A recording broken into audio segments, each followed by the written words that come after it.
States. And each of you will have 6 minutes at the end to conclude remarks, and Peter Singer, you'll go first in those concluding remarks, since Nigel Cameron went first in the opening remarks. I'm going to go to the questions in the audience now, and I'm looking at one here. It says, is there any reasonable middle ground?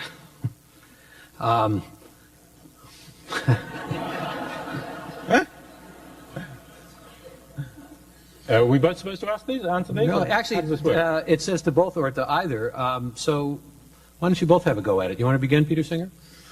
Well, I think that, it's a good question, really, because in some ways, I think that there is less middle ground than many people think. And I think Dr. Cameron, from the radio discussion we had on your program, will agree with that. For example, I think that there is a real problem with a current middle ground position, which says every woman should be able to terminate a pregnancy whenever she wants to, but as soon as a baby is born, its life is sacrosanct and to be protected in the same way as Dr. Cameron's or mine is to be protected.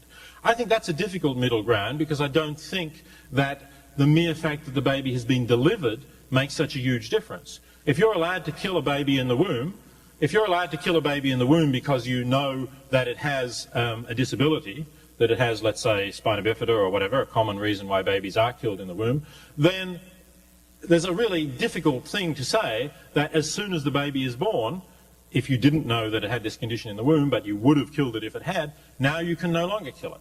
So there is a kind of a middle ground there, and perhaps I'm making some of the people who might have otherwise supported me feel a bit uncomfortable, but I think you do need to think about this situation. Look, I'm really here not to sort of win votes, but to kind of clarify the issues, because I think that's what a philosopher is supposed to do, to help you to think critically about the issues. And if I've helped you to think critically about them, then that's a good thing to do. On the question of not of abortion and infanticide and so on, but on the question of voluntary euthanasia, I suppose there are middle ground positions, though I'm not terribly comfortable with them philosophically, but I guess there are ways of saying, well, look, let's just let doctors give huge amounts of pain relief, and let's say that that's not voluntary euthanasia, but in fact we'll know that they're making patients comfortable when the patients want to, as long as the patients ask for it. There's a kind of pragmatic compromise there, but as I've tried to say, not one that I think really is philosophically on very strong grounds. Nigel Cameron? Well,